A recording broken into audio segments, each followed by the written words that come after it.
الشیطان الرجیم بسم اللہ الرحمن الرحیم اللہم صلی علی سیدنا و مولانا محمد وعلی آلہ وصحبہ وبارک وسلم وصلی علی اللہ رب العزت کے فضل و کرم اور کریم آقا صلی اللہ علیہ وآلہ وسلم کے نعرہ پاک کے تصدق سے بحمدہ تعالی ایک مرتبہ پھر ہم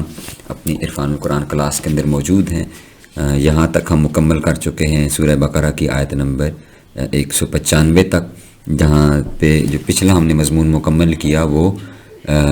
روزوں کے متعلق تھا، اس کے احکامات تھے، اور پھر جہاد کے احکامات تھے، اور جہاد کے احکامات ختم ہونے کے بعد اب آگے یہ عمرہ اور حج کے احکامات شروع ہو رہے ہیں۔ یہاں سے اعوذ باللہ من الشیطان الرجیم بسم اللہ الرحمن الرحیم، سورہ بقرہ آیت نمبر 196 وَأَتِمُّ الْحَجَّ وَالْعُمْرَةَ لِلَّهِ۔ اس سے پچھلے اس کو ہم کنیکٹ کر لیتے ہیں 197 کو، اور پھر 198 سے چلتے ہیں۔ اعوذ باللہ من الشیطان الرجیم بسم اللہ الرحمن الرحیم الحج اشہر معلومات، حج کے مہینے معین ہیں، معلوم ہیں۔ فمن فرد فیہن الحج فلا رفث ولا فسوق، تو جو شخص ان مہینوں میں حج کی نیت کرے تو حج کے دنوں میں نہ وہ عورتوں سے اختلاط کرے نہ کوئی برا کام کرے، ولا جدال فی الحج، اور نہ ہی کسی سے جھگڑا کرے، وما تفعلوا من خیر یعلمہ اللہ، اور جو تم نیک کام کرو گے تو وہ اللہ رب العزت کو معلوم ہے، وہ اس کو جانتا ہے۔ وَتَزَوَّدُوا فَإِنَّ خَيْرَ الزَّادِ التَّقْوَىٰ، اور اپنا زادِ راہ یعنی رستے کا خرچ سے ساتھ لے جاؤ، اور بہتر زادِ راہ فائدے کی چیز وہ تقویٰ ہے۔ وَاتَّقُونِ يَا أُولِي الْأَلْبَابِ، اور اے اہل عقل اللہ سے مجھ سے ڈرتے رہو۔ تو حج کے معلوم مہینے، یعنی اس کو ایک تو تخصیص کی گئی ہے کہ ایسا نہیں ہے کہ کوئی یہ سمجھے کہ حج جو ہے یہ عمرہ یہ مشکل عمل ہے اور یہ شاید ایک لمبا پروسیس ہے کہ ہمیں پتہ نہیں کتنے مہینے احرام کی حالت میں رہنا پڑے گا اور کتنے مہینے ہمیں یہ مناسک ادا کرنے پڑیں گے۔ تو اس میں فرمایا کہ نہیں، حج کے جو مہینے ہیں یہ معلوم ہے، یہ متعین ہے، ایسا نہیں ہے کہ یہ کوئی ایمبیگوس چیز ہے اور کسی بھی مہینے کے اندر وہ فرض ہو سکتی ہے، نہیں، بلکہ وہ صرف شوال، ذیقعد اور ذی الحج کے جو مہینے ہیں یہی حج کے ہیں۔ بیسیکلی ان دنوں میں کیونکہ سفر ہوتا ہے نا، سفر لوگ شروع کر دیتے ہیں حج کے لیے، اور دوسرا ان دنوں کی اگر بات کریں جو آج سے 1400 سال پہلے جب یہ آیات نازل ہو رہی ہیں تو ان مہینوں میں لوگ سفر شروع کر دیتے تھے، یعنی چھوٹی عید گزرتی تھی تو پھر وہ سفر پہ نکلتے تھے تو تب جا کے وہ پہنچتے تھے۔ ایون ہمارے جو بزرگ ہیں، دادا وغیرہ ہیں، تو وہ بھی تقریباً 6 ماہ کا سفر کرتے تھے، ان کو 1-1.5 مہینہ جاتے ہوئے لگنا تھا، 1-1.5 مہینہ آتے ہوئے، کیونکہ بحری جہاز کے سفر تھے، تو وہ یعنی ان دنوں کے اندر وہ سفر کرتے۔ اور پھر یہ بتانے کا مقصد یہ بھی ہے کہ ان مہینوں کے اندر کوئی حج کی نیت کر کے احرام باندھ سکتا ہے، کیونکہ اس نے سفر کرنا ہے تو انہی مہینوں میں، تو وہ حج کی نیت سے احرام باندھ کے تو وہ سفر کا آغاز کر سکتا ہے، یا حج کی نیت ایٹ لیسٹ وہ ان ماہ کے اندر اگر اس کا حج کا ارادہ ہے تو وہ ان مہینوں کے اندر وہ کر سکتا ہے۔ اور پھر فرمایا کہ جس نے حج کی نیت کی تو یہ احرام کی حالت کی بات ہو رہی ہے کہ حالت احرام میں وہ نہ عورتوں سے اختلاط کرے نہ گناہ کا کوئی کام کرے۔ یہ احرام کی کچھ جو پابندیاں ہیں جو ہمیں جن کی ڈیٹیل ہم نے بات کر لی ہوئی ہے، اور کچھ احرام کا ادب ہے، یعنی کہ گناہ کا کام احرام پہن کے بھی انسان نہ کرے، چاہے جائے کہ جو حلال چیزیں ہیں وہ بھی بین کر دی گئی ہیں، تو گناہ جو ویسے ہی ایک ناپسندیدہ عمل ہے تو اس کی تو گنجائش ہی نہیں ہے۔ ولا جدال فی الحج، اور حج میں جھگڑا نہ کرے، یعنی جو اپنے ساتھی دوست ہیں، مسافر ہیں، ان کے ساتھ پیار سے پیش آئے، کیونکہ رش کی جگہ ہوتی ہے، بہت سارے لوگ ہوتے ہیں، تو ایسا نہ کرے کہ وہ اپنے ساتھ والوں کے ساتھ جو حج اور عمرہ کر رہے ہیں ان کے ساتھ لڑائی جھگڑا کرے، بلکہ ان کے ساتھ اچھے خوبصورت رویے کے ساتھ پیش آئے۔ اور آگے پھر فرمایا کہ جو تم خیر کا عمل کرتے ہو اللہ جانتا ہے، اور اپنا زاد راہ ساتھ لے لو۔ زاد راہ پھر وہی ہے کہ آپ اپنی ضرورت کی چیزیں، سامان اور کیش وغیرہ وہ اپنے ساتھ رکھیں تاکہ کوئی آپ کو پریشانی راستے کے اندر لاحق نہ ہو۔ لیس علیکم جناح ان تبتغوا فضلا من ربکم، اور تم پر کچھ گناہ نہیں ہے کہ حج کے دنوں میں بذریعہ تجارت اپنے پروردگار سے روزی طلب کرو، اس کا فضل یعنی تم حاصل کرو۔ فاذا افضتم من عرفات فاذکروا اللہ، اور جب عرفات سے واپس ہونے لگو تو اللہ کا ذکر کرو عند المشعر الحرام، مشعر حرام یعنی مزدلفہ میں اللہ رب العزت کا ذکر کرو۔ وَاذْكُرُوهُ كَمَا هَدَاكُمْ، اور اس طرح ذکر کرو جیسے اس نے تمہیں سکھایا ہے۔ وَإِن كُنتُم مِّن قَبْلِهِ لَمِنَ الضَّالِّينَ، اور اس سے بیشتر تم لوگ ان طریقوں سے محض ناواقف تھے۔ یہ بیسیکلی صحیح بخاری میں اس آیت کی تفسیر میں عبداللہ بن عباس رضی اللہ تعالیٰ عنہ سے مروی ہے کہ زمانہ جاہلیت میں عکاظ، مجنہ اور ذوالمجاز نامی بازار تھے یہ. تو لوگ حج کے سے آتے تھے نیت سے، تو وہ وہاں پر تجارت بھی کرتے تھے، میلے لگتے تھے وہاں پر حج کے دنوں کے اندر ہی. تو وہ مختلف ایکٹیویٹیز وہاں پر ہوتی تھیں، یعنی لوگ وہ اپنی چیزیں بیچتے بھی تھے، یعنی آتے تھے تجارت بھی کر جاتے تھے اور ساتھ میں وہ کہتے تھے کہ یار آئے میں تو حج بھی کر لیں، یا حج کی کرنے آتے تھے اور ساتھ تجارت بھی کر لیتے تھے. پراپر یعنی بازار لگتے تھے. تو صحابہ کرام رضی اللہ تعالی عنہم ان کو لگا کہ شاید ایسا کرنا غلط ہے، یعنی اسلام کے بعد ان کو تھا کہ یہ زمانہ جاہلیت میں تو ہم تجارت کرتے تھے، بزنس کرتے تھے، تو اب اسلام میں آنے کے بعد اگر ہم حج کی نیت سے جا رہے ہیں تو یہ شاید زمانہ جاہلیت کی ہی روش تھی، تو یہ گناہ کا کام نہ ہو. تو اس پر اللہ رب العزت نے فرمایا کہ تم جب حج کے لیے گئے ہو تو تم ساتھ میں تجارت اگر جائز اور حلال طریقے سے کر رہے ہو تو ایسا کرنا تمہارے لیے گناہ کا کام نہیں ہے، تم کر سکتے ہو اور اس میں کوئی مسئلہ نہیں ہے. اور ایک روایت میں یہ بھی ہے کہ آقا علیہ الصلوۃ والسلام سے صحابہ کرام نے بعض نے پوچھا کہ یا رسول اللہ صلی اللہ علیہ وسلم ہم نے احرام باندھا ہوا ہے اور ہم یہاں حج کے لیے آئے ہیں، تو کیا ہم یہاں پہ کوئی ٹریڈ یا بزنس کاروبار کر سکتے ہیں؟ اس پر پھر یہ آیت نازل ہوئی کہ اللہ رب العزت نے فرمایا کہ تمہارے لیے اس کو حلال ہے، یہ جائز ہے ڈیورنگ احرام بھی، یعنی کوئی اس میں پرابلم نہیں ہے کہ آپ گئے ہوئے اور وہاں پہ آپ کوئی اپنی بزنس ڈیل کرتے ہیں. یعنی جیسے عرفات میں بیٹھے ہوئے، تو عرفات میں بیٹھے بیٹھے اگر کوئی آپ کو کوئی بزنس کا بندہ مل جاتا ہے اور آپ بیٹھے بیٹھے وہاں پہ اس کے ساتھ کوئی بات کرتے ہیں اور ڈیل ہو جاتی ہے، تو اس یہ جائز عمل ہے، یعنی یہ منع نہیں ہے، حرام نہیں ہے یہ کام.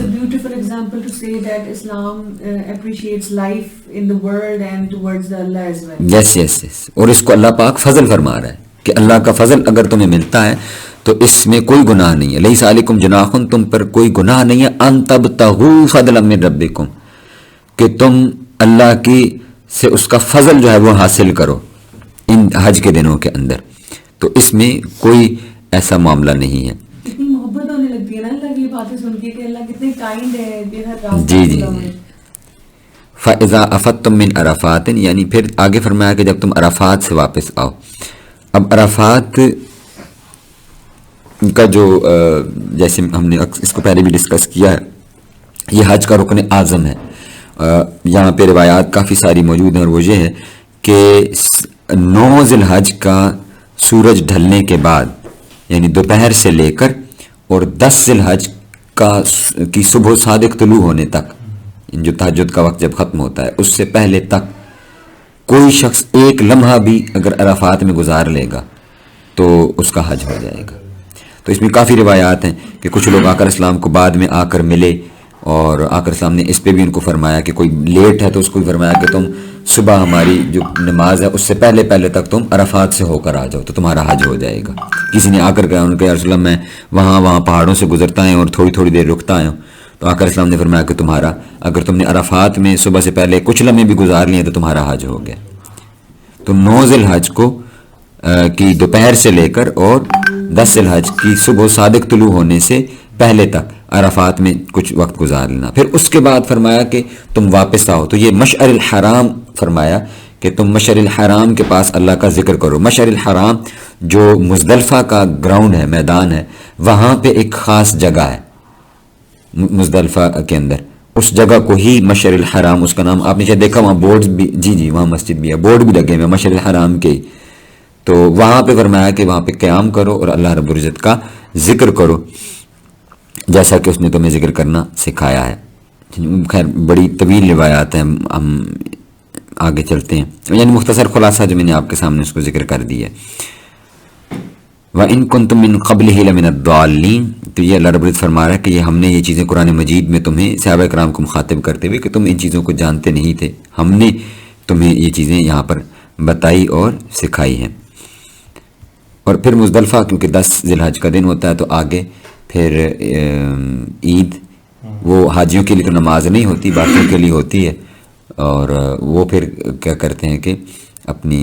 قربانیاں کرتے ہیں، سر منڈواتے ہیں اور احرام پھر وہ کھول دیتے ہیں. ثم افید من حیث افاد الناس واستغفر اللہ ان اللہ غفور الرحیم، پھر جہاں سے اور لوگ واپس ہوں وہیں سے تم بھی واپس ہو اور خدا سے اس کی بخشش طلب کرو، بے شک خدا بخشنے والا رحمت فرمانے والا ہے. یہ بیسیکلی یہ جو خطاب ہے یہ خصوصیت کے ساتھ قریش کے لوگوں کو ہے. اس کا بیک گراؤنڈ ہے وہ یہ ہے کہ قریش کے لوگ کیا کرتے تھے، وہ کہتے تھے کہ ہم حدود حرم سے، ہم چونکہ قریشی ہیں اور مکہ کے رہنے والے اور ہم بڑے خاص لوگ ہیں، تو وہ کہتے تھے ہم حدود حرم سے باہر نہیں جاتے، اور جو باقی عرب کے لوگ آتے تھے وہ عرفات تک جاتے تھے. یہ منا یا مزدلفہ کے اندر نا ایک خاص جگہ تھی، وہاں تک جاتے اور قیام کر لیتے تھے، وہیں پر اپنی سواریاں روک کے بیٹھ جاتے تھے. جو باقی لوگ تھے وہ ٹریول کرتے کرتے وہ آگے عرفات تک جاتے اور عرفات میں دن گزار کر تو واپس آتے. تو انہوں نے یہ تخصیص کی ہوئی تھی کہ باقی عرب وہاں تک جاتے ہیں، جب ہم قریشی جو مکہ کے لوگ ہیں یہ صرف یہاں تک جاتے ہیں. یہ انہوں نے خود سے ایک چیز بنائی ہوئی تھی، اور اس کی یہ وہ کہتے تھے کیونکہ ہم اس شہر کے رئیس ہیں اور ہم اللہ کے گھر کے مجاور ہیں تو ہم شاید اسی طرح ہی ہیں. تو اس پر اللہ رب العزت نے فرمایا کہ جہاں تک باقی لوگ جاتے ہیں ثم افید من حیث افاد الناس، یعنی تم اس کام میں سارے برابر ہو، جہاں باقی سب لوگ پہنچتے ہیں تم بھی وہیں جاؤ اور وہیں سے واپس پلٹ کر کے آؤ، یعنی عرفات تک جاؤ اور عرفات سے ہو کر ہی پھر وہاں سے واپس آؤ اور اللہ رب العزت کی بارگاہ کے اندر استغفار کرتے رہو. تو یہاں سے اس آیت مبارکہ سے یہ بھی پتہ چلتا ہے کہ جو حج کے دوران کیونکہ کوئی مخصوص تسبیحات یا عبادات نہیں ہیں، اٹس سیلف حج ہی کیونکہ عبادت بھی ہے، تو اس کے اندر کثرت سے استغفار کی تسبیح کرتے رہنا چاہیے. اللہ رب العزت اپنے گناہوں کی معافی طلب کرتے رہنا چاہیے، اور یہی تقویٰ ہے، یعنی اپنے آپ کو نادم شرمندہ سمجھتے رہنا اور یہ کنسیڈر کرنا کہ باری تعالیٰ میں تو گنہگار اور کم ظرف شخص ہوں، بندہ ہوں تیرے سامنے، تو میری کوتاہیوں پر تو نہ دیکھ، تو بلکہ اپنی رحمت اور فضل سے مجھے نوازتے ہوئے مجھے معافی عطا فرما. اسی لیے آقا اسلام نے فرمایا کہ جو شخص حج کرتا ہے، حج کرنے کے بعد وہ اسی طرح ہے جیسے جس نے حج کیا اور اس نے کسی کے ساتھ جھگڑا نہ کیا اور وہ حرام کاموں سے محفوظ رہا، تو فرمایا وہ بالکل ایسے ہے کہ جیسے اس کی ماں نے اس کو ابھی پیدا کیا اور جنم دیا ہے. تو یہ اللہ رب العزت کی بارگاہ کے اندر جب انسان معافی طلب کرتا ہے تو وہ بلا شبہ اس کے پچھلے گناہوں کو معاف فرماتے ہوئے فرما رہا ہے کہ وہ بالکل ایسے ہے کہ جیسے اس کی ماں نے اس کو ابھی جنا ہے. فَإِذَا قَضَيْتُم مَّنَاسِكَكُمْ فَاذْكُرُوا اللَّهَ كَذِكْرِكُمْ آبَاءَكُمْ أَوْ أَشَدَّ ذِكْرًا، پھر جب حج کے تمام ارکان پورے کر چکو تو منا میں خدا کو یاد کرو جس طرح تم اپنے باپ دادا کو یاد کیا کرتے تھے. فَمِنَ النَّاسِ مَن يَقُولُ رَبَّنَا آتِنَا فِي الدُّنْيَا وَمَا لَهُ فِي الْآخِرَةِ مِنْ خَلَاقٍ، اور بلکہ اس سے بھی زیادہ، اور بعض لوگ ایسے ہیں جو خدا سے التجا کرتے ہیں کہ اے پروردگار جو دنیا ہے دنیا ہی میں ہمیں عنایت کر، ایسے لوگوں کا آخرت میں کوئی حصہ نہیں ہے. تو حج کے جو ابتدائی بنیادی مناسک یعنی جیسے عرفات کا قیام ہو گیا، احرام ہو گیا، اور جو طواف زیارت وغیرہ یہ کر لیے ہیں، تو اس پر فرمایا کہ اب وہ جو واپس کیونکہ مینا پلٹ کر جانا ہوتا ہے 12 ذی الحج تک بار بار جانا، وہاں پہ جمرات میں کنکریاں مارنا، تو اس پہ اللہ رب العزت فرما رہا ہے کہ جب وہاں پر جاؤ تو پھر اللہ رب العزت کو اور کثرت سے یاد کرو. یہ جو مثال دی ہے نا کہ فَاذْكُرُوا اللَّهَ كَذِكْرِكُمْ آبَاءَكُمْ أَوْ أَشَدَّ ذِكْرًا، تو یہ جو او اشدہ ہے یہ قرآن مجید میں او کے لفظ جو ہے نا یہ کافی دفعہ اور جگہ پر بھی آیا ہے. جیسے آقا اسلام کے بارے میں فرمایا کہ فقاب قوسین او ادنا، کہ آقا علیہ السلام اللہ رب العزت کے قریب ہوئے کتنا 2 کمانوں جتنا فاصلہ ہے، فرمایا او ادنا یا اس سے بھی زیادہ، یعنی کسی چیز کی زیادتی کو بتانا ہو تو اس کے لیے یہ اسلوب اختیار کیا جاتا ہے او کا. تو یہ قرآن مجید میں مختلف جگہ پر یہ آیا ہے. جیسے ہم نے سورہ بقرہ میں ہی پڑھا تھا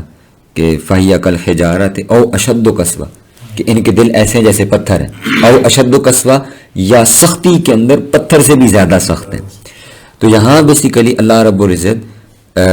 ذکر اور اللہ کو یاد کرنے کی مبالغہ آرائی کی طرف فرما رہا ہے کہ یعنی وہاں جا کر تم اور کسی کام میں نہ پڑ جاؤ،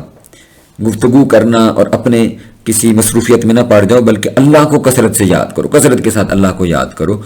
اور اس میں پھر آگے جو لفظ ہے کہ اپنے جیسے تم اپنے آباء و اجداد کو یاد کرتے ہو، تو اس پر 2 روایات ہیں. ایک یہ کہ یہ اللہ نے تمثیلاً فرمایا ہے. تمثیلاً کیا ہے کہ انسان جب کسی مصیبت میں ہو تو وہ اپنے والدین کو یاد کرتا ہے، یا والدین کے سامنے بچے کو کوئی چوٹ لگے تو وہ اس کو یاد کرتے ہیں. تو یہ تمثیلاً ہے کہ انسان مصیبت میں اپنے والدین کو خصوصیت کے ساتھ یاد کرتا ہے. تو فرمایا کہ اس طرح اللہ رب العزت کے سامنے گڑ گڑا کے بلبلا کے بالکل معصوم چھوٹا جیسے بچہ ماں باپ کے سامنے بن جاتا ہے، تو اس حالت کی طرح اپنے آپ کو کر کے اللہ کے سامنے یاد کرو. ایک اس کا یہ معنی ہے کہ جیسے تم اپنے والدین کو یاد کرتے ہو. تو اللہ فرما رہا ہے کہ بلکہ اس سے بھی زیادہ، یعنی یہ اپنائیت کی بات ہو رہی ہے، اپنائیت کی. جیسے ہم بچہ بیمار ہے، اس کو بخار ہے، تو وہ صرف وہ کہتا ہے کہ مجھے اب بس ماما ماما وہ کر رہا ہوتا ہے. تو فرمایا کہ تم اس سے بھی زیادہ اللہ کے سامنے نیچے ہو جاؤ. تو جیسے والدین ہیں نا، تو وہ بچے جتنے بھی بڑے ہو جائیں تو وہ کہہ رہے تھے تم جتنے بھی بڑے ہو تو میرے سامنے میرے بچے ہی نا، میرے تو بچے ہی ہو، تم مجھ سے تو چھوٹے ہی ہو. تو سیم ایز دا کنڈیشن کے انسان کے کہ میں بڑا خرچہ کر کے یہاں تک پہنچا ہوں، تو اللہ رب العزت آج ہی سکھا رہا ہے کہ بندے تو جو بھی ہے اور جتنا بھی ہے دنیا کے اندر، تو میرا تو بندہ ہی ہے نا. میرے سے تو میرے سامنے تیری کیا حیثیت ہے؟ میں خالق ہوں اور تو ایک میری اتنے بڑے جہان کے اندر ایک چھوٹی سی مخلوق اور ایک میرا بندہ ہے. تو عاجزی اختیار کر اللہ کے سامنے اور بل بلا کر بالکل جیسے چھوٹے بچے اللہ کو اپنے والدین کو یاد کرتے ہیں، اس انداز میں اللہ رب العزت کو پکارو اور یاد کرو، گڑ گڑاہٹ کے ساتھ، بل بلاہٹ کے ساتھ. اور دوسرا اس کا جو روایت ہے اور جو اس کی تفسیر ہے وہ یہ ہے کہ جو اہل قریش تھے وہ جب یہاں پر قیام کرتے مینا میں، تو وہ اپنے آبا، کیونکہ وہ فخر کرتے تھے اپنے قبیلوں کے اوپر، تو وہ فخری انداز میں اپنے والدین کا تذکرہ شروع کر دیتے. تو اس پر اللہ کہہ رہا ہے کہ جب تم اسلام کے آنے سے پہلے جو تم یہ کام کرتے تھے نا کہ بڑے فخری انداز میں اپنے والدین کا نام لیتے تھے بلند آواز سے اور ان کی شانیں بیان کرتے تھے اور لوگوں کو ان کے اشعار سناتے تھے، تو اب یہاں پر اسلام کے بعد اب یہ عمل کرو کہ اللہ رب العزت کو پکارو اور اللہ کی کبریائی، بڑائی، حمد اور ثنا وہ اس سے بھی بڑھ کر اس کو خوبصورتی کے ساتھ اس کو بیان کرو. پھر آخری حصے کے اندر پھر یہ قریش کی طرف اشارہ کرتے ہوئے فرمایا کہ لوگوں میں سے کچھ ایسے بھی ہیں جو کہتے ہیں کہ ہمیں دنیا ہی میں عطا فرما، خیر عطا فرما، اور فرمایا کہ آخرت میں ان کا کوئی حصہ نہیں. یعنی دنیا ہی ان کے لیے پھر جنت بنا دی جاتی ہے اور وہ دنیا کے ہی لیے اپنا سب کچھ مانگ لیتے ہیں. تو فرمایا کہ آخرت میں ان کا پھر ایسے لوگوں کا کوئی حصہ نہیں رہ جائے گا کہ ان کو کوئی اجر ملے یا کچھ ان کے لیے حصہ ہو، بلکہ ان کو لیے پھر اللہ رب العزت اس دنیا کے اندر ہی ان کو جو کچھ وہ چاہتے ہیں دنیا کو جنت بنا دیتا ہے. ساری آسائشیں، تمام لگژریز، سب چیزیں اللہ رب العزت ان کو پھر یہیں پر عطا فرماتا ہے. پھر آخرت میں ایسے لوگوں کا کوئی حصہ نہیں ہوتا. اگلی آیت پھر بڑی معروف دعا ہے، جو اب یہ دیکھیں کہ قرآن مجید میں اللہ رب العزت خود دعا بھی ہمیں سکھا رہا ہے کہ مجھ سے مانگو تو کیسے مانگو اور کیا مانگو. تو پھر اللہ رب العزت فرما رہا ہے کہ میرے سامنے جب دعا کرو تو وہ اس انداز میں کرو. وَمِنْهُمْ مَنْ يَقُولُ رَبَّنَا آتِنَا فِي الدُّنْيَا حَسَنَةً وَفِي الْآخِرَةِ حَسَنَةً وَقِنَا عَذَابَ النَّارِ. تو یہاں پر پھر اللہ رب العزت نے فرمایا کہ اور انہی یعنی لوگوں میں سے جو اللہ سے ڈرنے والے ہیں تو وہ تو پھر ایسے بھی ہیں جو کہتے ہیں کہ باری تعالیٰ کہ تو ہمیں دنیا میں بھی خیر عطا فرما اور آخرت میں بھی تو ہمیں خیر عطا فرما اور بھلائی عطا فرما، اور وقنا عذاب النار، اور دوزخ کے عذاب سے ہمیں محفوظ رکھنا باری تعالیٰ. تو یہ قرآن مجید نے خود دعا ہمیں سکھا دی ہے کہ اللہ رب العزت سے ہم دنیا کی بھی خیر مانگیں اور آخرت کی بھی خیر مانگیں. اور حضرت انس بن مالک رضی اللہ تعالیٰ فرماتے ہیں کہ آقا صلی اللہ علیہ وسلم اکثر یہ دعا مانگا کرتے تھے. یعنی یہ دعا کیونکہ قرآن نے سکھائی ہے نا، تو آقا صلی اللہ علیہ وسلم یہ کثرت سے دعا مانگتے تھے یہ والی. اور فرمایا کہ دنیا کی بھلائی ہر شے اچھی اور مفید شے داخل ہے، خواہ کفایت کرنے والا رزق ہو، اچھا گھر ہو، اچھی بیوی ہو، اچھی سواری ہو یا اچھا پڑوس ہو. تو یہ احادیث میں یہ ساری کا چیزوں کا تذکرہ ہے کہ دنیا کے اندر بھی انسان کو اللہ پاک خیر عطا فرماتا ہے. وہ اس صورت کے اندر کہ انسان کے پاس اچھا گھر ہے، اچھا رزق ہے، اچھی سواری ہے، اچھی گھر والی ہے، اچھا پڑوسی ہے. تو یہ بھی تو خیر سے کم نعمتیں چیزیں تو نہیں ہیں کہ انسان کا پڑوسی بھی اچھا ہو. بھئی اللہ نے سب کچھ دیا ہوا ہے، اس کے پاس رزق، مال، دولت سارا کچھ ہے، لیکن اس کو پڑوسی تنگ کرنے والا مل جائے تو وہ بیچارہ پڑتا ہی رہے ہر وقت کہ یا اللہ میں کدھر پھنس گیا ہوں، کن لوگوں میں آ کے بیٹھ گیا ہوں، اور کوئی نہ کوئی اس کو اور پرابلم ہو جائے اسی طرح. تو دنیا کی بھی خیر مانگنی چاہیے اللہ رب العزت کی بارگاہ سے اور آخرت کی بھی، اس میں کوئی قباحت نہیں ہے. لیکن صرف اور صرف دنیا مانگتے رہنا اور آخرت کا کوئی حصہ اللہ کی بارگاہ سے طلب نہ کرنا یہ مسلمانوں کا طریقہ نہیں ہے، بلکہ وہ ہمیشہ آخرت کو زیادہ یاد رکھتے ہیں. آخرت کو ہمیشہ ان کا مطمع نظر، یعنی ہر عمل کو کرتے ہوئے آخرت کو مطمع نظر بنانا کہ ہماری منزل جو ہے وہ ہے، یہ ہماری منزل نہیں ہے. یہ تو سمجھ لیں کہ بونس ہے کہ اللہ رب العزت کی بارگاہ میں اس کا شکر ادا کرتے رہنا چاہیے، اور یہ امتحان بھی ہے. آیت نمبر 202 اولئک لہم نصیب مما کسبوا واللہ سریع الحساب، اور یہی لوگ ہیں جن کے لیے ان کے کاموں کا حصہ یعنی اجر نیک تیار ہے، اور خدا جلد حساب لینے والا اور جلد اجر دینے والا ہے۔ تو یہاں پر ان لوگوں کی خصوصیت ہی بیان کی جا رہی ہے کہ اللہ رب العزت کی بارگاہ میں ایسے دعا مانگتے ہیں، تو یہی وہ لوگ ہیں کہ جن کے لیے پھر اللہ رب العزت نے آگے اجر تیار کیا ہوا ہے، ان کو اللہ کی بارگاہ سے اجر ملے گا، اور اللہ رب العزت فرمایا کہ جلد حساب لینے والا بھی ہے۔ اگلی آیت وَاذْكُرُوا اللَّهَ فِي أَيَّامٍ مَّعْدُودَاتٍ فَمَن تَعَجَّلَ فِي يَوْمَيْنِ فَلَا إِثْمَ عَلَيْهِ وَمَن تَأَخَّرَ فَلَا إِثْمَ عَلَيْهِ لِمَنِ اتَّقَىٰ وَاتَّقُوا اللَّهَ وَاعْلَمُوا أَنَّكُمْ إِلَيْهِ تُحْشَرُونَ، اور قیام منا کے دنوں میں جو گنتی کے دن میں خدا کو یاد کرو، اور اگر کوئی جلدی کرے اور 2 ہی دن میں چل دے تو اس پر بھی کچھ گناہ نہیں، اور جو بعد تک ٹھہرا رہے اس پر بھی کچھ گناہ نہیں۔ یہ باتیں اس شخص کے لیے ہیں جو خدا سے ڈرے، اور تم لوگ خدا سے ڈرتے رہو، جان رکھو کہ تم سب اس کے پاس جمع ہو۔ تو اب یہ سارے جو مناسک حج ہیں اللہ رب العزت بیسیکلی وہ سکھا رہا ہے اور خود ارشاد فرما رہا ہے۔ تو ایام معدودات یہ گنتی کے جو دن ہیں جن کو ہم ایام تشریق کہتے ہیں، جو 9 ذی الحج سے لے کر اور 13 ذی الحج تک یہاں غیر حاجی کے لیے، اور وہاں پر وہ 8 ذی الحج سے لے کر تو 12 ذی الحج تک کے جو 5 دن ہیں حاجیوں کے لیے وہاں پر، تو یہ اللہ رب العزت فرما رہا ہے کہ یہ تو گنتی کے چند دن ہیں، ان دنوں کے اندر اپنا وقت جو ہے وہ پورا کرو۔ پورا کرنے کا مطلب کیا ہے کہ وہ جتنے وقت لکھے ہوئے ہیں کہ وہاں پر مینا میں جا کر قیام کرنا ہے، اور 10 ذی الحج سے لے کر 12 ذی الحج تک 3 دن جا کر وہاں پر جمرات میں کنکریاں مارنی ہیں، تو ان کو مکمل کرنا اور اپنے طواف زیارت کو مکمل کرنا، اور جتنی دیر مینا میں قیام کرنا اتنی دیر وہاں پر قیام کر کے آنا۔ اور دوسرا یہ بھی فرمایا کہ وہ اگر کوئی شخص وہاں سے جلدی آ بھی جاتا ہے، یعنی وہ صرف پتھر مار کر واپس پلٹ آتا ہے یہاں پہ اور اپنے طواف زیارت پورا کرتا ہے، اور پھر واپس پلٹ کر صرف پتھر مار کر ہی واپس آتا ہے اور مزید پھر وہاں قیام نہیں بھی کرتا، تو اس کے لیے بھی فرمایا کہ اس پر کوئی گناہ نہیں ہے۔ اچھا، یہاں پہ آگے اب انہوں نے امام ابن کثیر نے اس کی تفصیل بھی لکھی ہے کہ یہ قربانی کے دن ہیں، اور قربانی کے دنوں کے اندر فرمایا کہ ان دنوں کے اندر ایام جو تشریق ہیں یہ کھانے اور اللہ کے ذکر کرنے کے دن ہیں۔ ایام تشریق یہ کھانے کے اور اللہ کے ذکر کرنے کے دن ہیں، یعنی ان دنوں میں قربانی کی جاتی ہے، تو ان دنوں میں فرمایا کہ کوئی شخص روزہ نہ کرے۔ حضور نے ارشاد فرمایا مینا میں گھوم کر منادی کرو کہ کوئی شخص ان دنوں کے اندر روزہ نہ رکھے، کیونکہ یہ اللہ کا ذکر کرنے اور کھانے کے دن ہیں۔ تو کیونکہ قربانی کی ہوئی ہوتی ہے تو اللہ آقا صلی اللہ علیہ وسلم کی یہ شان رحمت للعالمین کا حصہ ہمیں ملا ہوا ہے کہ فرمایا کہ تم رج کے ان دنوں کے اندر کھاتے رہو اور اللہ کا ذکر کرتے رہو، اللہ کی بارگاہ کے اندر شکر ادا کرتے رہو۔ آیت نمبر 204 and 5 وَمِنَ النَّاسِ مَن يُعْجِبُكَ قَوْلُهُ فِي الْحَيَاةِ الدُّنْيَا وَيَشْهَدُ اللَّهَ عَلَى مَا فِي قَلْبِهِ وَهُوَ أَلَدُّ الْخِصَامِ وَإِذَا تَوَلَّى سَعَىٰ فِي الْأَرْضِ لِيُفْسِدَ فِيهَا وَيُهْلِكَ الْحَرْثَ وَالنَّسْلَ وَاللَّهُ لَا يُحِبُّ الْفَسَادَ۔ اور کوئی شخص تو ایسا ہے جس کی گفتگو دنیا کی زندگی میں تم کو دلکش معلوم ہوتی ہے، اور وہ اپنے ما فی الضمیر پر خدا کو گواہ بناتا ہے، حالانکہ وہ سخت جھگڑالو ہے۔ یہ امام ابن کثیر نے اب اس کو بڑا خوبصورت ٹائٹل دیا، اور وہ فرماتے ہیں کہ دل بھیڑیوں کے اور کھال انسانوں کے، یعنی وہ لوگ کہ جو بظاہر تو بڑی خوبصورت چکنی چپڑی باتیں کرتے ہیں اور نرم باتیں کرتے ہیں اور لگتے ہیں کہ ان سے تو خوبصورت انسان ہی کوئی نہیں ہے، لیکن جو ان کا باطن ہے یہ اندر سے بھیڑیوں کی طرح سخت ہے۔ اور فرمایا کہ یہ جو آیت مبارکہ ہے یہ منافق لوگوں کے بارے میں ہے کہ جو بظاہر مسلمانوں کے ساتھ بڑے نرم ہو کر کے بنتے ہیں، لیکن اندر جو ہے وہ ان کا مومنوں کے بارے میں غلیظ ہوتا ہے، اور وہ ہر وقت اس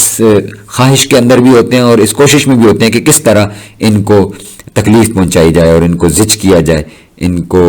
خراب کیا جائے۔ اور پھر اس کے بارے میں یہ بھی ہے کہ ایسے لوگ جو بظاہر بڑی دینی باتیں کرتے ہیں اور دینی باتیں کر کے لوگوں کو اپنی طرف مائل کرتے ہیں، لیکن اس سے ان کا جو مطمع نظر ہے، جو ان کا مقصود ہے، وہ دنیا کمانا ہوتا ہے، یعنی وہ اپنی باتوں سے لوگوں کو گرویدہ تو کر رہے ہوتے ہیں، صرف باتوں سے، ظاہری چکنی چپڑی باتوں سے، لیکن اصل مقصود ان کا کیا ہوتا ہے کہ یہ جو ہمارا اس وقت کا مولوی طبقہ ہے کہ لوگوں کو اپنے قریب کریں اور اس کے ذریعے وہ دنیا کا مال کمائیں، عہدہ کریں، حاصل کریں، منصب لیں، تو ان کے مطمع نظر دنیا ہوتی ہے،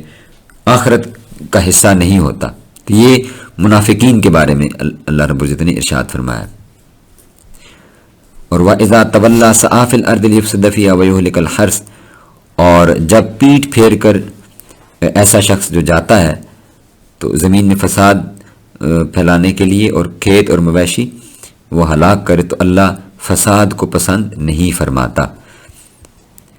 یعنی یہ اسی شخص کی بات ہو رہی ہے کہ اور ایسا شخص جب پیٹھ پھیر کر چلا جاتا ہے تو زمین میں دوڑتا پھرتا ہے تاکہ اس میں فتنہ انگیزی کرے اور کھیتی کو برباد اور انسانوں اور حیوانوں کی نسل کو نابود کرے، تو خدا فتنہ انگیزی کو، شر کو پسند نہیں فرماتا. یہ انہی منافقین کی بات ہو رہی ہے کہ ان کا بس نہیں چلتا کہ وہ لوگوں کا قتل عام کریں اور قتل کر کے زمین کے اندر فساد پھیلائیں، لوگوں کی کھیتیاں جلائیں. یہ جیسے ہم دیکھتے ہیں کہ ہمارے ہاں آج کل کے دور کے اندر بڑی کلیئر اس کی ایگزامپلز موجود ہیں خود ہم مسلمانوں کے اندر ہی، کہ جو بظاہر تو بہت خوبصورت جن کا اسلام لگتا ہے کہنے کی حد تک کہ جی وہ دیکھیں جی وہ تو شرعی سزائیں بھی دیتے ہیں. یہ جو ہمارا طالبان طبقہ اور القاعدہ اور داعش طبقہ ہے سارا، تو یہ اسی ضمن کے اندر ہے بیسیکلی کہ یہ لوگ بظاہر دینی باتیں کرتے ہیں اور لوگوں کے ساتھ ان کا سلوک کیا ہے کہ جس ایریا سے گزرتے ہیں وہاں پہ قتل عام کرتے ہیں اور یہ سوسائڈ بامبنگز کر کے لوگوں کو کلنگ کرتے ہیں اور کھیتیاں جلاتے ہیں، لوگوں کے کاروباروں کو نقصان پہنچاتے ہیں.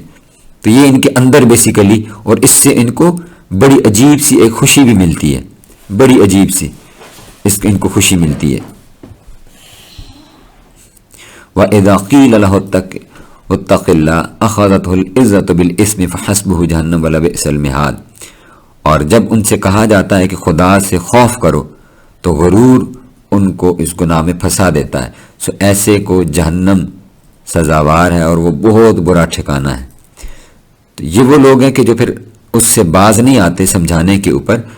یعنی یہ منافق کی اب نشانیاں ساری بیان کی جا رہی ہیں کہ وہ پھر منافق آدمی کیا کرتا ہے، وہ اپنی بات پر اڑ جاتا ہے اور دوسرے کو اپنی بات منوانے، دوسرے کی بات کو سمجھنا اور ماننا اپنے لیے توہین سمجھتا ہے، نصیحت کیے جانے کو اپنی عزت کا مسئلہ بنا لیتا ہے. تو اور عام طور پر اب یہ ہمارا رویہ بن چکا ہے. یہ آپ دیکھیں کہ جن کا ہم تھوڑی دیر پہلے تذکرہ کر رہے تھے آخر کہ جو ہمارا یہ خاص طبقہ ہے، ان کو اگر آپ سمجھانے کی کوشش کریں، یہ مولوی طبقہ ہی ہے، تو وہ آگے سے ٹھٹھا کریں گے، مذاق اڑائیں گے اور وہ کہیں گے کہ آپ کون ہوتے ہیں ہمیں سمجھانے والے، ہم تو پڑھ کے آئے ہوئے ہیں. اور وہ پھر اپنی باتوں میں ریفرنسز کوٹ کرنا شروع کریں گے. اور ایسے کیونکہ اب ماڈرن ڈے کے اندر تو ایسی 1000 ایگزامپلز موجود ہیں کہ اختلافی باتیں کی اور غلط بات کر دی، لوگوں نے سمجھایا کہ بھائی آپ نے جو بات کی ہے یہ درست اور جائز نہیں ہے، یہ اوورال اس سے مسلمانوں کی دل آزاری ہوئی ہے. تو بجائے اس کے کہ وہ اس پہ رجوع کرتے اور واپس پلٹتے، وہ اس کے اوپر ڈٹ کے اور اپنے آپ کو مزید وہ ثابت کرنے لگے کہ جی، اور دوسرے لوگوں کا مذاق اڑاتے لگے دوسرے لوگوں کا. تو یہ ان کے اندر بیسیکلی اللہ پاک فرماتا ہے کہ وہ اللہ سے نہیں ڈرتے بلکہ ان کے اپنے اندر غرور چھپا ہوا ہے. وَلَبِئْسَ الْمِہَادُ، تو ایسے لوگوں کا پھر جو ٹھکانہ ہے وہ جہنم ہے. وَمِنَ النَّاسِ مَن يَشْرِي نَفْسَهُ ابْتِغَاءَ مَرْضَاتِ اللَّهِ وَاللَّهُ رَءُوفٌ بِالْعِبَادِ، اور لوگوں میں سے کوئی وہ ہے جو اللہ کی رضا تلاش کرنے کے لیے اپنی جان بیچ دیتا ہے، اور اللہ اپنے بندوں پر بڑا مہربان ہے. یعنی وہ لوگ کہ جو اپنی پوری کی پوری جان اللہ رب العزت کے حضور حوالے کر دیتے ہیں. حضرت صہیب رومی رضی اللہ تعالیٰ عنہ مکہ معظمہ سے ہجرت کر کے آقا صلی اللہ علیہ وسلم کی خدمت میں مدینہ طیبہ کی طرف روانہ ہوئے تو مشرکین اور قریش کی ایک جماعت نے ان کا تعاقب کیا. آپ سواری سے اترے اور ترکش سے تیر نکال کر پھینک اور فرمانے لگے کہ اے قریش، تم میں سے کوئی میرے پاس نہیں آ سکتا جب تک کہ میں تیر مارتے مارتے تمام ترکش خالی نہ کر دوں، اور پھر جب تلوار میرے ہاتھ میں رہے میں اس سے ماروں گا. اگر تم میرا مال چاہو جو مکہ میں مدفون ہے تو میں تمہیں اس کا پتہ بتا دیتا ہوں، تو میرا راستہ نہ روکو. تو وہ اس پر راضی ہو گئی. یہ حضرت صہیب رومی کا واقعہ ہے. تو آپ رضی اللہ تعالیٰ اپنا تمام مال ان کو بتایا اور آقا اسلام کی خدمت میں حاضر ہوئے اور حضور کو بتایا کہ یا رسول اللہ میں اس طرح یہاں تک پہنچا ہوں. یہ ان کی شان میں یہ آیت نازل حضرت صہیب رومی کی. یعنی مکہ سے نکلے تو قریشیوں نے ان کا پیچھا کیا تو راستے میں ان کو تیر چلائے. پھر فرمایا کہ دیکھو تم اگر میرے تک پہنچو گے نا تو میں تیر چلاتا رہوں گا یہاں تک کہ پھر میں تیر ختم ہوں گی تو تلوار سے تمہارے ساتھ جنگ کروں گا. میں تمہیں آسان راستہ بتاتا ہوں کہ جاؤ مکہ میں فلاں جگہ پر میں نے اپنا نا مال دفن کیا، کیونکہ ہجرت کر رہے تھے سامان سارا ساتھ تو نہیں لے کر جا سکتے تھے. تو اس کو قرآن کہہ رہا ہے کہ وَمِنَ النَّاسِ مَن يَشْرِي نَفْسَهُ ابْتِغَاءَ مَرْضَاتِ اللَّهِ، اللہ کی رضا کی خاطر انہوں نے کہا کہ مال جاتا ہے تو جائے، یعنی اس کو قرآن کہہ رہا ہے کہ انہوں نے اپنے آپ کو اللہ کے حضور بیچ دیا ہوا ہے۔ تو اللہ رب العزت فرماتا ہے کہ وہ اللہ رب العزت اپنے بندوں پر بڑا مہربان ہے، بڑا شفیق ہے۔ تو یہ وہ بندگان خاص ہیں جو اپنے آپ کو اللہ رب العزت کے حضور پیش کر دیتے ہیں۔ اب آپ دیکھیں یہ ہمارے جتنے بزرگان دین ہیں، اولیاء ہیں، حضرت داتا گنج بخش علی حجویری ہوں یا حضور خواجہ معین چشتی اجمیری ہوں، تو یہ کتنے بڑے لوگ ہیں کہ انہوں نے پیچھے اپنی بڑی بڑی، ان کے آپ پڑھیں خواجہ معین چشتی اجمیری، اچھی بڑی ان کی پیچھے زمین جائیداد تھی، وہاں کھیتی باڑی کرتے تھے، والد فوت ہو گئے تھے، لیکن بس اس میں دل نہیں لگتا تھا، تو اللہ کی یاد میں نکلے، پہلے علم پڑھا، قرآن حدیث اور یہ علوم پڑھ لیے، پڑھ لینے کے بعد وہیں پر درس و تدریس بھی کی اور ساتھ میں کھیتی باڑی کرتے تھے، دل نہیں لگا تو پھر مرشد تلاش کیا اور ان کے ساتھ سفر کیا، پھر حج گئے، عمرہ گئے، وہاں پہ آ کر اسلام نے حکم فرمایا کہ معین الدین آپ یعنی جائیں، تو پیچھے پوری فیملی بھی ہے، خاندان بھی ہے، لیکن اللہ کی رضا کی خاطر ٹریول کر کے اب دیکھیں ایک اکیلا معین الدین ہے، معین الدین کی پوری فیملی یہاں پر نہیں آئی۔ تو لیکن لوگوں نے کیسی کیسی دین کے لیے مصیبتیں، ہم کہتے ہیں ہمارے والدین قریب رہیں، یعنی اگر ہم سیپریٹ بھی ہو جاتے ہیں تو ہمارا ہوتا ہے کہ والدین کہیں قریب ہی ہوں، ان کے پاس آنا جانا لگا رہے، ان کے پاس آتے جاتے رہیں۔ یہ کیسے لوگ ہیں جو پوری زندگی کے لیے وقف کر کے خود کو نکل آئے، چھوڑ کے آگے۔ داتا گنج بخش علی حجویری، اب اگر آپ اس روٹ کے اوپر ٹریول کرتے ہیں تو یہ سارا پہاڑوں کا ہی روٹ ہے، سارا یہ جہلم سے شروع ہوتا ہے تو وہ کابل قندھار تک، تو یہ سب پہاڑ ہی چلتے جائیں گے، پہاڑی رستہ، اور اس دور کے اندر پیدل اور یہ اونٹ یا خچر کی سواری کے اوپر وہاں سے آنا اور سب کچھ پیچھے چھوڑ کے آ جانا، اپنے بڑی جائیدادیں، اپنے گھر، اپنی فیملیز۔ اور آج ہم جناب علی بیٹھ کر ان لوگوں کے اوپر باتیں کریں کہ یار یہ تماشا تھا، یہ سب جھوٹ تھا اور یہ لوگ ایسے تھے۔ قرآن کہہ رہے وَمِنَ النَّاسِ مَن يَشْرِي نَفْسَهُ ابْتِغَاءَ مَرْضَاتِ اللَّهِ، یہ تو وہ لوگ ہیں اللہ کی رضا کی خاطر اپنی جانیں بیچ دی ان لوگوں نے، یہ تو بڑے لوگ تھے، یہ بھی آرام سے بیٹھے رہتے، کیوں؟ وہ امام اعظم ابو حنیفہ رحمۃ اللہ علیہ، اللہ پاک کروڑ رحمتوں کا نزول فرمائے۔ وعلیکم السلام ورحمۃ اللہ وبرکاتہ۔ کیسے ہیں طارق بھائی، آپ خیریت سے ہیں؟ امام اعظم ابو حنیفہ ایک دفعہ چل رہے تھے نا، تو ایک نشئی تھا، تو اس دور کے اندر ایک فتنہ اٹھا تھا مرجعہ کا، تو وہ امام اعظم ابو حنیفہ کو کہتے کہ تم مرجعہ ہو، جیسے معتزلہ کا ایک فتنہ، تو اسی طرح ایک مرجعہ کا ایک گروہ تھا، تو وہ امام ابو حنیفہ کو کہتے کہ تم مرجع، اب نشہ کیا ہوا تھا اس نے۔ امام اعظم کا قول کیا تھا؟ آپ فرماتے تھے کہ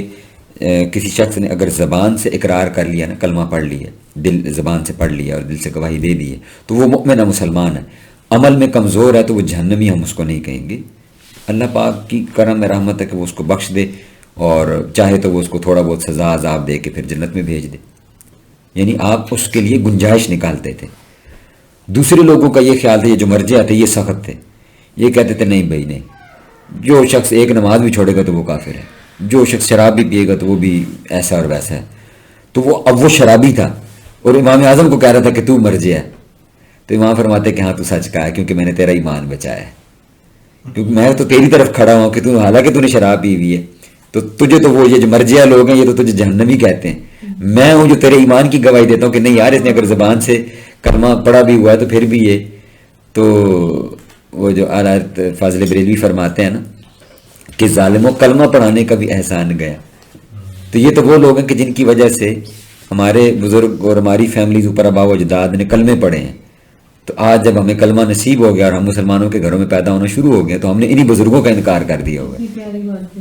ہم نے انہی بزرگوں کا انکار کر دیا کہ یار یہ کون لوگ ہوتے ہیں۔ آگے فرمایا یا ایھا الذین آمنوا ادخلوا فی السلم کافہ ولا تتبعوا خطوات الشیطان انہ لکم عدو مبین، اے ایمان والو اسلام میں پورے داخل ہو جاؤ اور شیطان کے پیچھے نہ چلو، وہ تمہارا صریح دشمن ہے۔ یہ خطاب اس لیے بیسیکلی اس سے پیچھے کیونکہ منافقوں کی بات کر دی نا کہ وہ اوپر سے تو چکنی چپڑی باتیں کرتے ہیں لیکن پورے دین میں داخل نہیں ہوتے، اسلام کے اندر پورے طور پر عمل پیرا نہیں ہوتے، بس اوپر سے ظاہری طور پر باتیں کرتے ہیں۔ اور مؤمنوں کی مثال دے دی کہ وہ تو ایسے ہیں کہ پورے کا داخل ہوتے ہیں، وہ تو اپنی جان بیچ دیتے ہیں اللہ کے عوض، یعنی ایسا داخل ہو جاتے ہیں۔ تو پھر اس پہ فرمایا کہ یہ بیسیکلی منافقوں کے کو وہ کرنے کے لیے کہ اب پیچھے کچھ چھوڑو نہیں, اگر دین کو اپنا لیا تو پھر اس کے اندر پورے کے پورے آ جاؤ. یہ نہیں کہ کوئی چیز تھوڑی بہت پسند آئی, اس کو اپنا لیا, اس کو اڈاپٹ کر لیا, اور جو چیز جو ہے وہ مرضی کے خلاف محسوس ہوئی تو وہ کہیں اور سے لے لی, کسی اور سویلائزیشن اور کلچر سے اڈاپٹ کر لی, یا یہ کہنا شروع کر دی بھائی ہمارا تعلق تو. اب یہ بھی میں کل کچھ دن پہلے ایک دیکھ رہا تھا ڈبیٹ نہیں, آپس میں وہ لوگ ڈسکشنز کر رہے تھے, ہمارے یہاں کی بڑی ٹاپ یونیورسٹی کے وہ گریجویٹس ہیں پوڈ کاسٹ کرتے ہوئے. تو وہ اب کیا کر رہے ہیں کہ وہ یہ جو اسلام ہے اور مسلمان ہے اس کو وہ عرب کلچر سے تشبیہ دیتے ہیں. وہ کہتے ہیں کہ یہ بیسیکلی عرب کلچر ہے, تو اپنے آپ کو وہ اپنی ہندوستانی ہونے کے اوپر اور اپنی روایات کے اوپر وہ فخر کرتے ہیں. وہ کہتے ہیں بھائی یار یہ دین ٹھیک ہے, آپ مانتے ہیں اس کو, اللہ رسول کی بات ہے, یہ ہوتی ہوگی, لیکن بیسیکلی ہم تو یہاں کے انڈینز ہیں, سب کانٹیننٹ کے ہم انڈینز لوگ ہیں, تو ہمیں تو اس بات کے اوپر فخر کرنا چاہیے, تو ہمیں اپنی روایات کو نہیں چھوڑنا چاہیے, اور ہمیں اپنے طریقوں کو اور اپنے معاملات کو نہیں چھوڑنا چاہیے. آپ اس بات کے اوپر کیوں فخر کرتے ہیں کہ جی آپ مسلمان ہیں؟ تو یہ قرآن ان کو کہہ رہا ہے کہ یار تم اللہ اگر کلمہ تمہیں نصیب ہوا ہے, تم نے پڑھ لیا, تو پھر پورے کے پورے داخل ہو, پھر پوری کی پوری اسلامک سویلائزیشن کو تم اڈاپٹ کرو اور اسلامک کلچر کو تم اڈاپٹ کر لو. سر یہاں پہ I want to talk about one thing. جی اگر آپ جو ہے اس کو ڈی کولونیلزم کی طرف سے دیکھیں تو بات ان کی صحیح ہے, ڈونٹ یو تھنک؟ اگر انسان روٹیڈ نہیں ہوگا اور ایکسیپٹ نہیں کرے گا, کیونکہ رسول اللہ نے بھی تو جب مدینہ تشریف لائے اور مختلف جگہوں پہ گئے, تو آئی تھنک پچھلے اسباق میں آپ نے اس بات کو بتایا تھا کہ he never told these people to leave their traditions if they are contradicting to religion. اچھا, یہ دو مختلف باتیں ہیں, میں اس کو ایکسپلین شاید نہیں کر پایا اس انداز کے اندر. Basically what they actually want to say is کہ وہ اپنے آپ کو, وہ اسلامائز ہونے کو عرب ہونا سمجھتے ہیں. اچھا, وہ اسلام کو یہ کہتے ہیں کہ یہ عرب سویلائزیشن ہے, یہ عرب سے آیا ہوا ہے, وہ اس مسلمان ہونے کے اوپر فخر نہیں کرتے. میں یہ بات کر رہا تھا. وہ کہتے ہیں کہ مسلمان ہونا کون سی بڑی بات ہے, یہ عرب سے ایک آیا ہے, ایک کلچر ہے, وہاں کی سویلائزیشن آئی ہے, تو آپ نے اگر اس کو اڈاپٹ کر لیا ہے تو یہ عرب کلچر کو آپ نے اڈاپٹ کیا ہے, تو وہ اسلام کو اس تناظر میں دیکھتے ہیں. تو وہ اپنے, یہ بات تو وہ ہم نے الگ کی نا کہ دین, وہ بیسیکلی ہم نے دین پر عمل پیرا ہونے کی بات کی ہے. اسلامک سویلائزیشن کا مطلب یہ ہے کہ آپ نے اسلامی طور طریقوں کو اپنایا, باقی رہن سہن آپ کا کھانا, یعنی ہم یہ تھوڑی کہہ رہے ہیں کہ یار اب پاکستان میں عربی فوڈ آپ بنانا شروع کر دیں, یا آپ عربی توپ پہننا شروع کر دیں, وہی ڈریسنگ شروع کر دیں وہی سے, نہیں, یہ مطلب نہیں ہے. وہ جیسے ہم نے پہلے بات کی بھی ہے کہ جو آپ کے ڈریسز ہوں گے وہ آپ کے کلچرل ہیں, لیکن اپنے آپ کو عرب سے ڈس ایسوسیٹ یا اسلام سے ڈس ایسوسیٹ اس لیے کرنا کہ یہ عرب پروڈکٹ ہے اور ہم تو انڈینز ہیں, تو ہمیں اپنی کسی پروڈکٹ کے اوپر فخر کرنا چاہیے, یہ بیسیکلی ان کا کانسیپٹ ہے. تو میں اس کے اوپر بات کر رہا ہوں. یہ آیت حضرت عبداللہ بن سلام جو بہت بڑے یہودی عالم تھے اور آقا علیہ الصلوۃ والسلام کی بارگاہ میں تشریف لائے, حضور کا چہرہ انور دیکھ کر ایمان لائے, اور پھر بعد میں انہوں نے ریکویسٹ کی کہ ایک مہر نبوت والی نشانی بھی دکھا دیں تو میں اسلام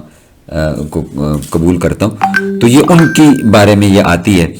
کہ وہ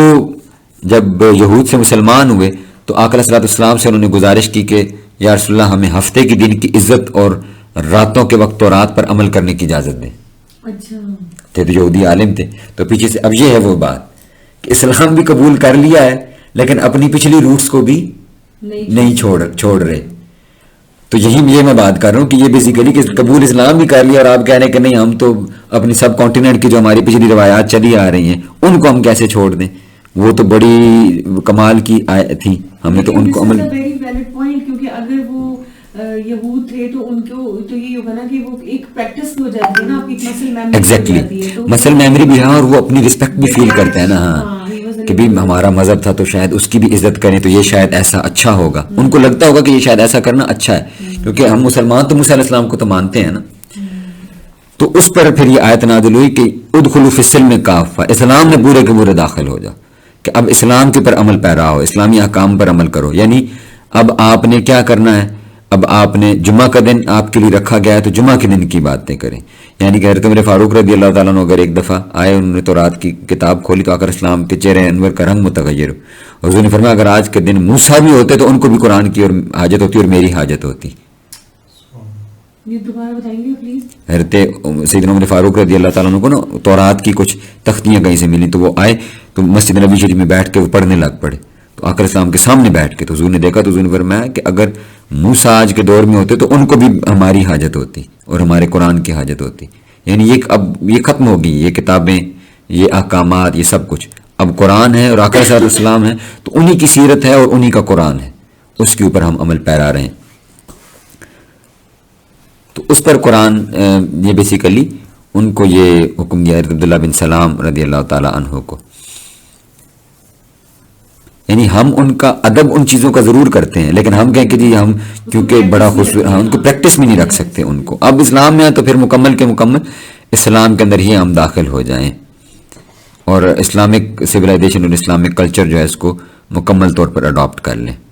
ان زللتم من بعد ما جاءتکم البینات فاعلموا ان اللہ عزیز حکیم. اور اگر تم اپنے پاس روشن دلائل آ جانے کے بعد بھی لغزش کھاؤ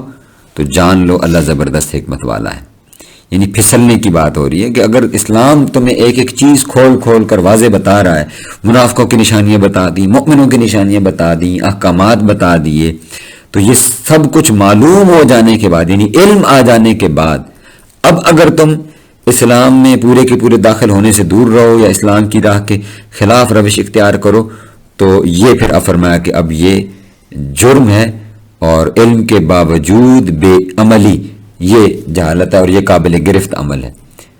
تو اللہ رب العزت نے اس پر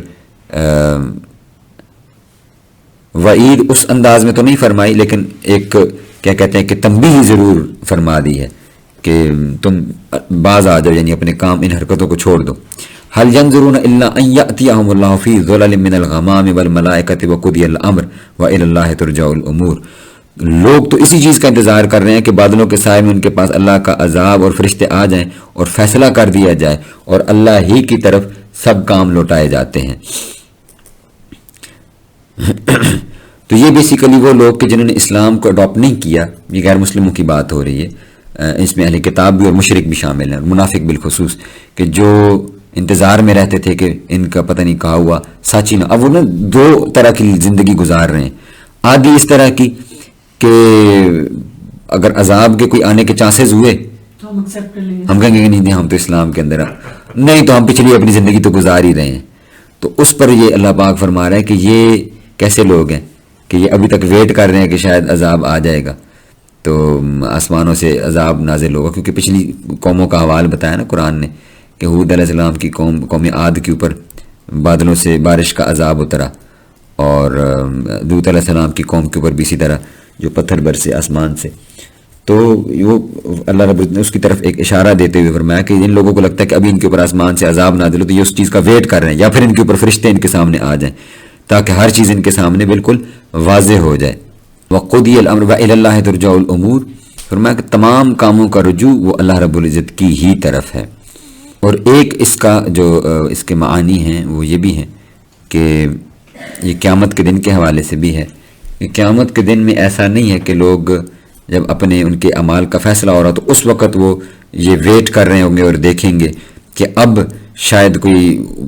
اوپر سے عذاب اترے گا یا ابھی فرشتے اتریں گے اور ہمیں جو ہے وہ کوئی گنجائش مل جائے گی، کوئی معافی کا ہمیں راستہ مل جائے گا. تو فرمایا کہ ایسا نہیں ہے کہ جب قیامت کے دن میں اگر ایک دفعہ فیصلے لکھ دیے گئے تو اب اس کے بعد پھر وہ فیصلے کی گھڑی ہے. اس وقت نہ کوئی توبہ ہے، نہ کوئی رجوع ہے، نہ پیچھے پلٹ کر جانا ہے، نہ کوئی اور معاملہ ہے. دو چیزیں ہیں. ایک یہ ہے کہ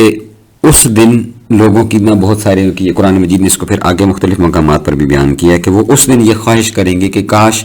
یہ اب کا عذاب ان سے ٹل جائے یا زمین پھٹ جائے اور یہ ختم ہو جائے. اور یہ جو معاملہ اب ہو رہا ہے نا قیامت کے دن جو ہو رہا ہے،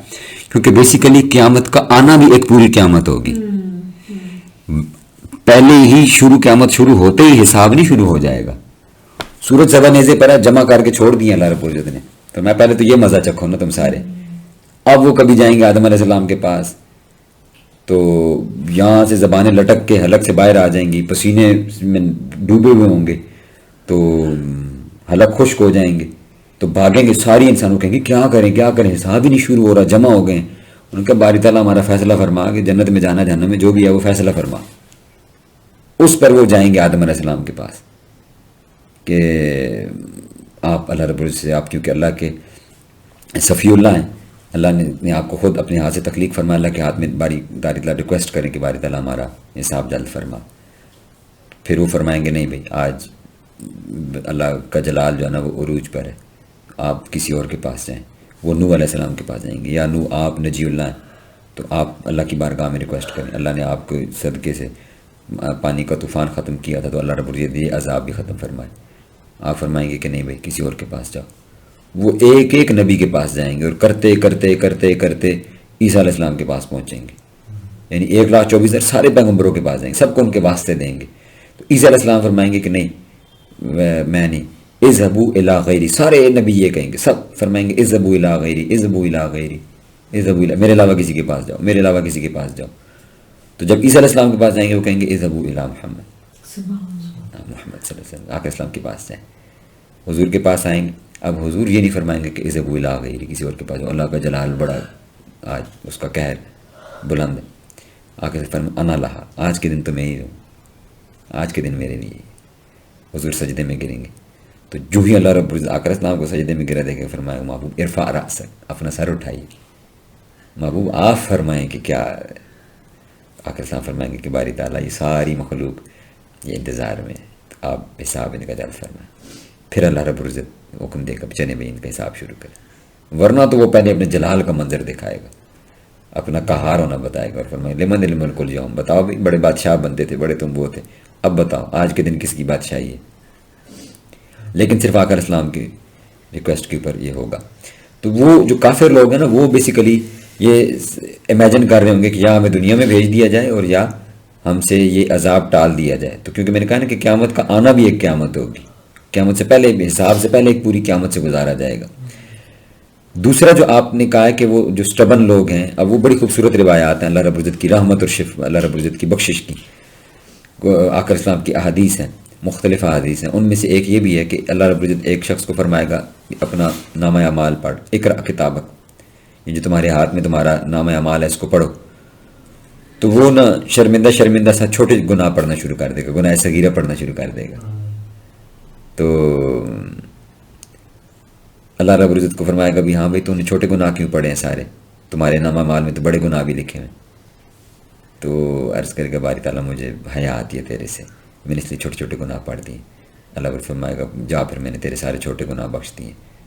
کہے گا ہیں بخش دیے؟ کہے گا باری تعالیٰ پھر میں بڑے گناہ بھی پڑھتا ہوں. اس کی رحمت کی امید سے کہ میں بڑے گناہ بھی پڑھتا ہوں. اللہ رب فرمائے گا جا میں نے اپنی رحمت سے تجھے بخش دیے، تیرے بڑے گناہ بھی بخش دیے. یہ وہ لوگ ہیں جو صاحبان ایمان تھے، صاحبان ایمان تھے، لیکن